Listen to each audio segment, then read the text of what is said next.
నేను వెళ్ళొస్తా. మీరేదో ఆలోచిస్తూ బొద్దుగానా? సరే వెళ్ళి త్వరగా రండి. జాగ్రత్తగా చూసుకో. సరే గాని మిమ్మల్ని ఓ సంగతి అడగనా? ఆ నెక్లెస్ గురించేనా? అబ్బే ఆ విషయం కాదు. మరే విషయం? ఈవేళ పుష్పం మీద ఏమైనా కోపడ్డారా? కోపడ్డానా? నీదేమైనా కలగంటున్నావా ఏంటి? లేదు, మీరు వెళ్ళిన తర్వాత పుష్ప కాఫీ తెమ్మని తిరగొట్టేసింది. నే పట్టుకెళ్ళినా వద్దంది. ఏ ఆమెకు నీకు ఏమన్నా వైరం వచ్చిందనుకున్నారా? అబ్బే అదేం లేదు.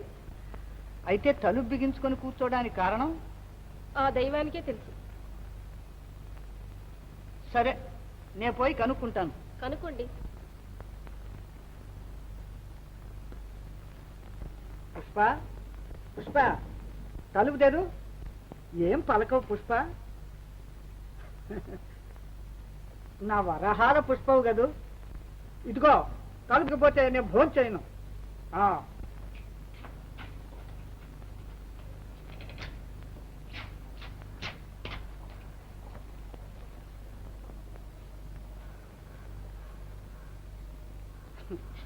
ఏమిటి పుష్ప ఇదంతాను?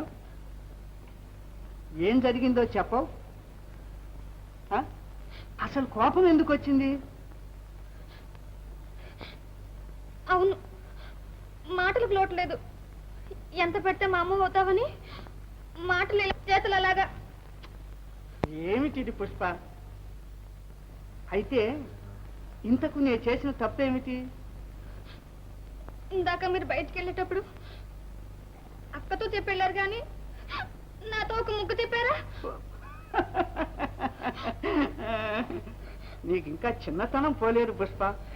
రా, ఇలా రా, కూర్చో. అదే ఓ చిన్న విషయం ఇంత పెద్దదిగా చేసి మనసు పాడు చేసుకుంటావా పుష్ప? అబ్బే ఏం బాగలేదు. లే, ఇదిగో ఇక ముందు నీతో చెప్పకుండా ఏ పని చెయ్యను, సరే? అవును, ఈ ఇంట్లో నాకేం స్వతంత్రం ఉంది? నాకేం కావాలన్నా అక్కడ తీసుకోవాలి. అంచేత ఇది పెట్టి ఆవిడ అయిన దానికి కాందానికి అనవసరపు ఖర్చులు చేస్తుంటుంది. నేను ఎప్పుడైనా తలకి సువాసన నూనెలు, ఒంటికి సబ్బులు కొంటుంటాను. ఈ స్వల్ప విషయానికి అక్కగారి పర్మిషన్ అడగాలంటే సిగ్గుగా ఉంటుంది. ఓ అలాగా. ఈ క్షణం నుంచి ఇనపెట్టే తాళం చెవి నీ దగ్గరే ఉంచుకో. నేను రాధతో వచ్చి నీకు ఇచ్చేటట్టు చేస్తాను. మరి ఇంటి ఖర్చులకు అన్నిటికీ నువ్వే జవాబుదారు సుమా. ఓ అదెంత పని? నాకు చేత కాదనుకున్నారా?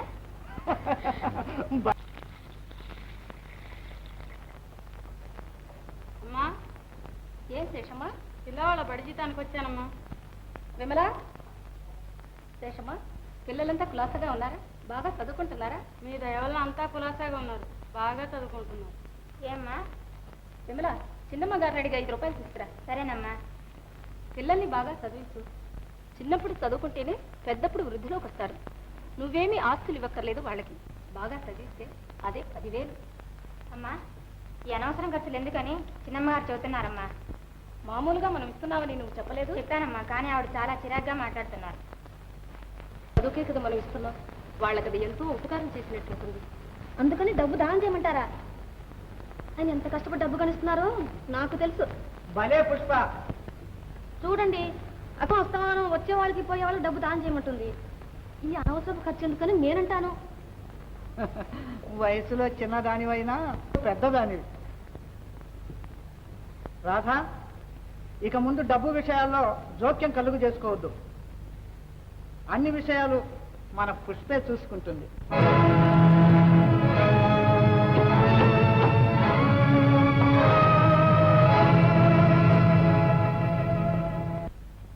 గోపాల్, అమ్మా,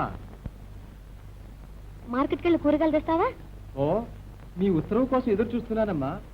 ఇప్పుడే కారు తీసిపోయి పట్టుకొస్తాను. అమ్మా, మీరు వచ్చిన తర్వాత ఈ ఇల్లు కలకలలాడుతుంది. ఇదిగో 10 రూపాయలు, మంచి చూసి పట్టుకురా. నాకేదైనా ఇస్తే పనిలో పని నేను కూరలు తెచ్చుకుంటానమ్మా. చిల్లర డబ్బులు లేవే. సరే ఉంచుకో 10 రూపాయలు. చాలా రోజులైంది. గోపాల్, ఇలారా. ఇక ముందు నువ్వు నా మాట విను. నీకు ఎప్పటికైనా ఏదైనా కావాల్సి వస్తే నన్ను అడుగు. ఇక్కడ జరిగే విషయాలు ఎప్పటికప్పుడు నాతో చెప్తూ ఉండు. ఏ ఓ దానికేమమ్మా, మీ ఆర్డర్ ప్రకారం చేస్తాను.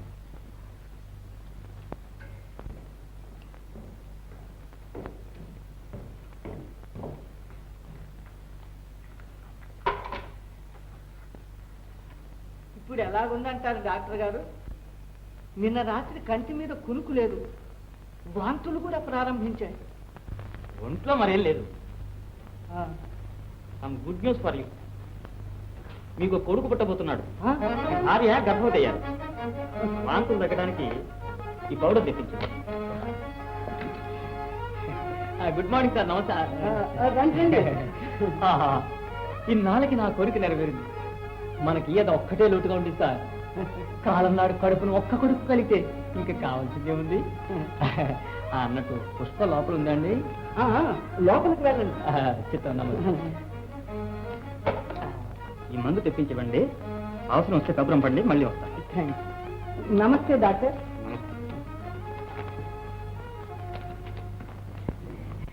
రండి మావా, ఎప్పుడు వచ్చారు? ఇప్పుడే వచ్చాను.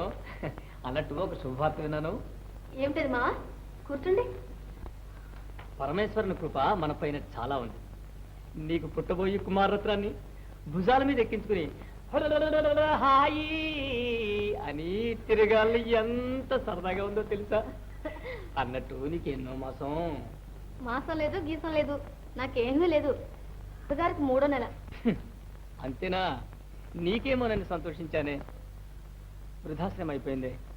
ఛ, ఆమె కడుపును కొడుక. అప్పుడు నీ గతి ఏమిటి? నిన్ను నమ్ముకుని ఉన్న నా గతి ఏమిటి? పోనీలే మావా, ఆయనేమో పిల్లల కోసం తప్పిస్తున్నారు. వారు సంతోషంగా ఉంటే అదే 10,000. ఓ సివేరిదానా, అలాగైతే మళ్ళీ వెనకట్లాగా నలుగురిలో గజ్జె కట్టుకుని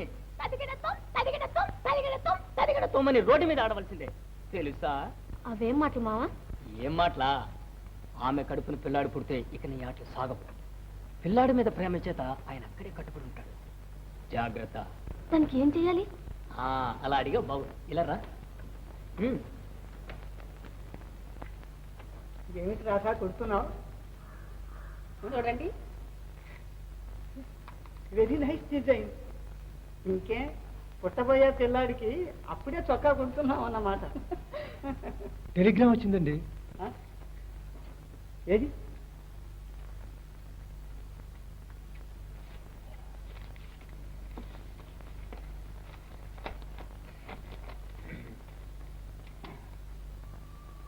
ఎక్కడి నుంచండి ఆ టెలిగ్రామ్?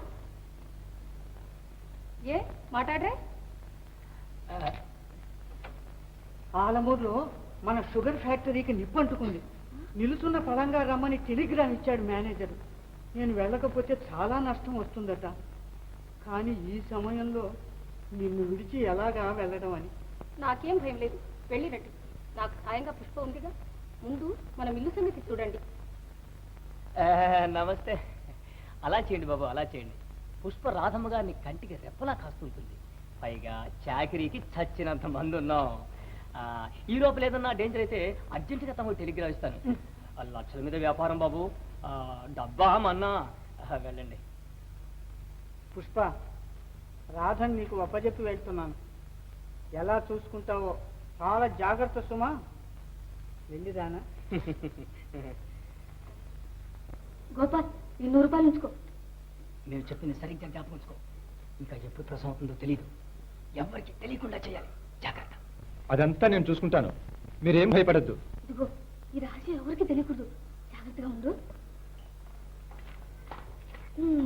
అమ్మయ్యా, వీడి పీడ వదిలింది.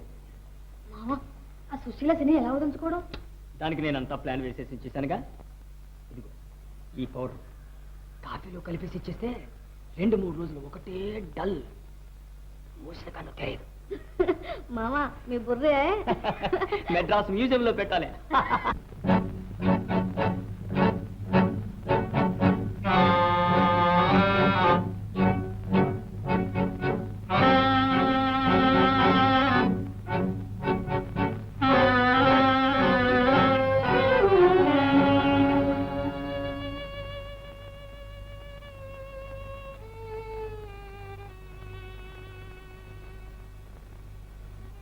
పుష్ప, పుష్ప పిల్లాడు ఎక్కడా లేదు చూడొద్దు.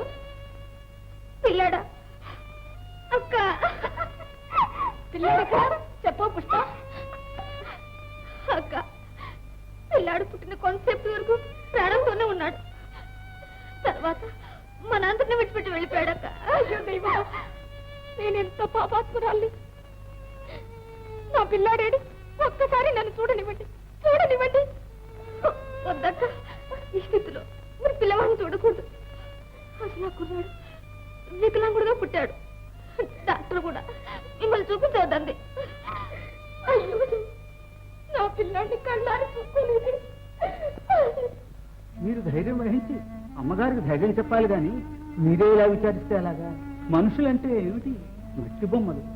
ఇవాళ చూసిన వాళ్ళు రేపు కనపడడం లేదు. ఇలా ఉంది మాయా ప్రపంచం. అవును, అసలు పిల్లలు లేదంటే ఒకటే విచారం. లేక లేక ఒకటి కలిగి మనకు దక్కలేదంటే వేరే చెప్పేదేముంది? ఇంతకే ఆ కుర్రాడికి భూమి మీద నొక్కలేకపోయి ఏం చేద్దాం? మనకు ప్రాప్తం లేదు. భగవంతుని అనుగ్రహం ఇలా ఉంది. ఎంత విచారించినా ప్రయోజనం లేదు. ధైర్యం వహించండి బాబు.